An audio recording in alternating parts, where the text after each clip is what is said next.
Hello everyone. I'm your host Noopur, welcoming you all to Innovation Roots Studio. Today I have a very special guest with me, Mr. Andy Carmichael, who is very well-known personality in the Kanban global community, and he has co-authored a book called Essential Kanban Condensed with the creator of Kanban, David J. Anderson, and today we are going to have an interesting discussion with him. Hi Andy, how are you? Well, it's really good to be here. Thank you so much for being with us on our It's studio. a pleasure. So, Andy, to begin with, I want to understand from you why business agility is being talked so much about these days. Well, you're right. It is being talked about a lot, isn't it? I think there's probably, there may be two reasons why, and one because it's very important, one perhaps less important. But I think sometimes in our industries there are words that their real meaning as far as marketing people is concerned is that it means it's good and you should have some. And agile is one of those words which has over time lost its original English meaning and now is attached to something that you ought to buy. Because agile, when I first got involved with the agile community, was a small group, relatively small group of people enthusiastic about doing something differently. And so experimenting, and it's a tight-knit group of people of finding out, well, here's a great way to work. Over time that becomes actually, this is the kind of thing that everybody ought to be doing. They ought to be interested in software development teams in particular, approaching the change of software in a different way, and so methods got built up around that, and businesses got built up around that. And so the original enthusiasts become business managers and leaders of small and then larger companies. So the meaning of the word, and many words in our industry have gone through this process, from being something which was talking about how software engineers can change software rapidly and change direction in the functionality or the behavior of software systems, becomes just a word. It's good, and so you should have some. And so business agility, now we'd like to sell certain services to business people, and the thing to attach to that is business, so that's you, and it's agile, so it's good. And so I think sometimes we should see through, when people just talk about business agility as something, why should businesses be agile is a very good question, and that's the different side of it, and why a lot of people are talking about it from that point of view, that actually we realize businesses are also in a situation where we need to be able to change rapidly. And the competitive landscape in terms of the kind of new products, the kind of new competition that businesses are facing, the disruptors in the market that are coming in, usually with software systems underlying it, that can compete rapidly with established players in a particular market. So those established businesses need to realize that actually we need to be able to change our systems and change the way we do business, the processes, the people's organizations and so on, in such a way that we can respond to it. Now that's a very positive way of using the term business agility, and it's also very important because the pace of change is very rapid in so many businesses these days. I'm sure the pace of change is one of the reasons we are talking about business agility a lot. One thing I want to understand related to this question only, is business agility attainable to any specific domain only? Like, we are talking about software engineering, we are talking about IT industry. Is it a domain specific thing? Well, I think if businesses want to be agile, then in the sense of want to be able to respond quickly and make rapid changes in the way that they work, I think the first thing is that they need to state that as a goal, explain that to staff, that it's an essential element of the way this business is going to be run and the way we want to develop. And so communicating that from the leadership level in an organization to all staff to say that we value new ways of working, innovation, thinking about the way you do work and trying to improve it, because we are aware of stiff competition coming to us from other people, maybe with not some of our baggage in terms of being a large organisation that can move faster than us, and we value moving fast. So if you want to be agile, first thing to do is to state that that's one, and what the pain point is, what the consequences of not being agile, not being able to change. We know very often why we can't change, and again we come back to software engineers in some way and software systems, because they are very hard to change. So we need software developers to be able to change their systems rapidly and to use agile techniques. But we also need to realise the impact on the business in terms of how processes change, how thinking about new ways that we can compete in the market. That means to encourage staff to innovate, take experiments, do new things. So the leadership needs to actually communicate that it's a direction we want to go in, and allow people to innovate in areas that they want them to, not in areas where we don't think agility is actually terribly important to us at the moment. Do you think the independence to fail could be a challenge to achieve business agility? Well, yeah, I mean, we talked this week at the conference about encouraging leadership at all levels in an organisation. It's one of the principles in the Kanban method, that leadership at all levels is important if we want to serve customers in new ways, and if we want to be able to change and to manage the change in organisations.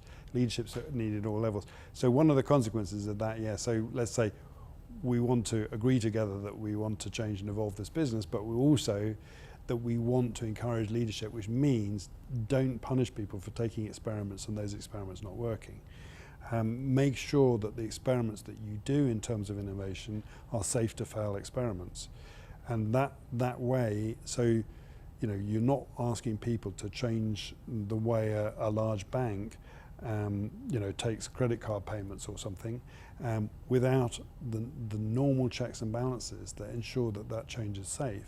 On the other hand, we can make safe changes which are may be small but may be profound in terms of their effect, and we can look at and use and try out ideas that again allow us maybe to make better products and more delightful products for our customers. That's really what business agility is about. So yeah, don't punish people for making acts of leadership and innovation that might actually result in, okay, we learnt now that that's not a good idea. So yeah, getting that kind of learning as well as, oh, that is a good idea, we should do more of it. Both those kinds of results happen from people innovating. But I see another challenge while we are speaking, that how we then prevent people making stupid decisions. Like they may land up making some stupid decision by thinking, okay, I have the independence to make decisions and I can't fail. I have that independence. Yeah, so stupidity is possible at all levels of the organisation as well as so just because you're at a senior level in the organisation does not mean that it's impossible to make stupid decisions. But sure, the consequences of decisions have to be, the consequences of trying innovative ways of working or whatever have to be considered. And that's why understanding changes which are safe to make, in other words, these are safe to fail experiments. We are doing innovations in order to discover better ways of working, and the experiment itself has to consider both parts of the equation are possible. We might find, yes, this was a great idea, customers do love it, and they want to buy more of it. On the other hand, they hate it and they never want to go anywhere near that product at all. So are you going to roll that experiment out to every user and the millions of users worldwide of your bank all at once? No, you're not. That is not a safe to fail experiment. But ideas that might be good, that might resonate with customers or a portion of the customer base, those can be safe to fail experiments. And the fact that they fail is a learning opportunity for a company trying to innovate. And so, that's all part of encouraging business agility. The other thing I think I would say about business agility is that because this word has been around now for a couple of decades and has made this link from an enthusiastic group of primarily software developers talking about certain ways of managing software projects and different ways of managing software projects, it becomes mainstream as those ideas are successful and proven in practice. And now we're in this thing where we're just saying, oh, these other guys are agile, they're being successful with agile, we should be agile too. And for leaders in business to think that's not their job, but that is the job of people in teams writing software rather than people in the boardroom making decisions. Agility affects every level of the organization, and although you don't expect senior executives or managers of large or multiple projects to be using the same techniques as software developers are using to make changes to software bases fast, the principles behind them, and obviously I think that's the principles of Kanban being good examples of this, the principles and the general practices do apply at all levels of the business. So we have been discussing a couple of challenges we face while achieving business agility. How do you think we can address these challenges? So yes, there are challenges in encouraging agility in our organisations and our businesses. I think there are certain things which in a sense everyone can do. I think there's a lack of knowledge about the principles of flow systems, for example, and the fact that the reason very often we have to wait a long time before we see the results of what we're doing is we're trying to do too many things. In Kanban we call this limiting work in progress, and it's surprising to people, for example, that you actually get more work completed by doing less work at a time. And that's an example of a sort of non-intuitive statement about the way we do work. We start too much work, and as a result of starting too much work before we finish the first things that we do, we wait much longer. Now that's not necessarily as serious in a very stable environment. We don't need to make much change, or we don't need to make much change rapidly, but it is very difficult to do that if we're after rapid change, and rapid change in a positive direction, obviously. And so we need to understand these principles of flow, these principles of being able to deliver change and deliver value to our customers more rapidly than we have done in the past. So I think the first thing I would say in addressing these challenges is learn about this material. Now I've been a Kanban coach and a Kanban trainer for some time, so I have an interest in telling you that you should take Kanban training, but it's not for no reason. I think if you just say, oh well, the problem is Agile with a capital A and whatever, and I need to learn Agile, what you may find is this is training for software developers in small teams making small changes or rapid changes to code bases of varying sizes. That's obviously not terribly applicable to managers in service organizations delivering value in different ways, or delivering value that may depend on software but is not just software. On the other hand, understanding the flow systems of delivery of services, which is what Kanban is all about at different levels in the organization, but particularly we're talking now about business value and delivering business value, get some education about what the implications of there at the level that you're working at, whether it's the senior leadership of an organization, the middle management, where a lot of the key decisions get made in terms of what work is taken on and the kinds of metrics and KPIs that we're using to judge whether we're doing a good job. So make sure you've got some KPIs in there which are measuring how agile you are, in other words, how fast you can deliver changes into in the direction you want to change. Those are things which really, some education at that level, and I'm not being condescending, but I think very often organizations ignore the key skills that managers need in order to lead agile teams and to lead an agile organization. So when we talk about managing our work, we talk about setting our priorities in place. There are times when we have to change our priorities. So when is you think we can change our priorities? That is a very difficult question to answer for leadership also. Yeah, absolutely. I mean, let's take this issue. I mean, I'm really saying the first thing we have to realize is that if we want to deliver new change rapidly, we have to do less work at a time. We have to limit our work in progress. And one of the first questions I might ask senior leaders is, do you know how many projects are running in your organizations? And this turns out to be a question that it's not just that many executives can't answer that question. It's that they don't have a mechanism to find the answer. So I understand you don't know precisely how many projects are running, but do you have a way that you can find this out? And if you do have a way to find it out, and obviously, let's go and try and find the right place. So how many projects are running in the bank? And not just that, but how much other work and how much other change is going on in parallel with the projects. Then can you make some way to visualize that so you can see precisely how much you're trying to do at a time? Because the likelihood is that the amount of change that is going on at the time gets in the way of each other, stops actually any of them being delivered rapidly.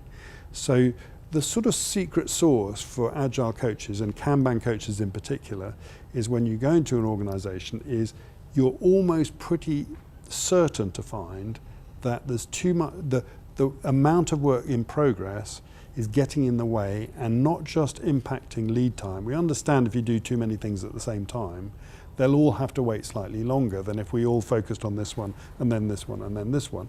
And you can understand that in that second case, you get the first one quicker. What's less clear is you get all of them quicker and that you get more stuff done overall at the end of the day. Now, I can't just persuade people by saying that's the case, but if your organization is busy and has a lot of change going on, you will get more change delivered and each change in a shorter space of time if you do less at a time. So just by saying if you've got that many projects, what about reducing that by 50%? That's a tough goal, but you will get benefits from doing that if your organization is currently busy. Don't take my word for it, but let's try some safe to fail experiments in this area, because the intuitive reaction to it is I want something else changed. I'll start that now, along with all the other changes that we're trying to deliver, because if I start it now, I'll finish it sooner. No, you won't. If you wait until another change has been completed and then start this one, you will get a better result. So, that's part of those sort of principles of. And so, sorry, I didn't really answer your question because your question was about priority. So if we're going to do this thing about limiting work in progress, then clearly we have to answer what do we do now? Out of all these things that we'd like to do, what are the ones that we can get through the change processes within the organization and the change processes in the software? And that's a limited capacity. It doesn't matter how much money you throw at it. There's only a certain of capacity for concurrent change within an organization and within the organization's digital systems. So make choices about it, and that's where this whole thing about priority comes in. When do we change priority, I think was your question. Quite an interesting fact about priorities. The word priority came into the English language, I think about 400 years ago. Before that it was a Latin word, so it's been around a long time. But while it was a Latin word, and for a long time in the English language, another 300 years or so, the word priority is a singular noun. You only have one priority, because what the word means is first.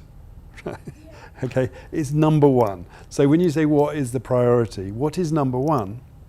And if the answer is, well, all these things are number one, all these things are a priority, then obviously nothing is a priority. It's all just the same. And even then, it's worth just choosing one, finishing it, and then doing the next one. So when do we change the priorities? It's when we have capacity for more change. So if these changes are going through, we've judged, you may feel, well, we're not doing enough projects, we should do more of them, or by reducing the number of projects that are in progress, actually implementing change in the organisation, we see those changes completed and then we take more work on.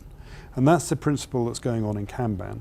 A limited work in progress flow system that sees work started, finished in a predictable amount of time, and then there's capacity within the system for another change to go through. And taking it like that, it means that we don't have to have an enormous backlog of all the ideas of what we might do next.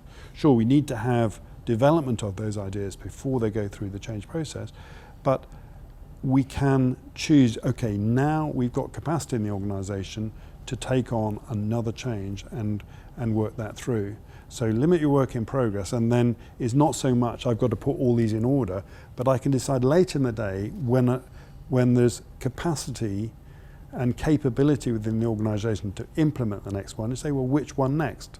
And it's literally that. Unless you finish two together, in which case it's which two next, And so that is a much more agile. It's clearly also a much more Kanban way to work. Capacity is the key. Capacity, and I use the word capacity, but also the other part of it is capability.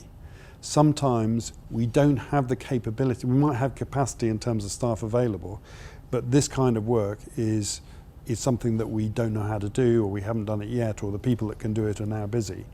And so capability is a more useful word in many cases. But yes, capacity, if it's the same kind of work, capacity to do that work or capability to do that work is what we're talking about. It's the balance between all the stuff we want to do and all the stuff that we have capability to do. And that balance, in the end, has to come out. And so it does mean that some of the stuff in the options of what the next change will be are things that we'll never do, we'll never get to, because it's easier to have these ideas for what will improve things than it is to actually implement those changes and see them through in the organisation. So since we're talking a lot about change, Andy, is a change always an improvement? We want to understand that. Is it always an improvement? What I would say is a change will always break something, right? So I think it's more, I would put the question the other way around, is making a change that's almost certain to break something always a bad thing? And I think we can be confident to say, no, it's not always a bad thing. There are changes that are necessary for our survival, for the thriving of the organisation. Unless we change, we will do it. So in a sense, there has to be some resistance to change, in that we don't want to change things for the sake of it. We have a purpose. We have something which is not satisfactory, in fact is causing us pain as an organisation or as a group of people, or our customers, causing them pain, and that's why we need change. So when you try to change things, you almost certainly break things, and that's why we talk about safe to fail experiments in terms of the innovation side, and it's also why the changes that we make to systems and to organisations and so on need to be safe to fail, and generally means that we try small experiments to change. And the difference that Agile methods have made in the software world is that we are continuously looking for small change that we can make to running systems that will improve them and will enhance and will also change and improve their modifiability, the fact that we can make further changes if we continue to make small changes that are beneficial. But the danger of change is it always breaks something. Change is not always bad. This is one way to put it, but certainly change is not always good. Thank you, Andy. Thank you so much for being with us on our studio and talking a lot about business agility, changes and priorities. It was wonderful having you here. Thank you so much. It's been a pleasure.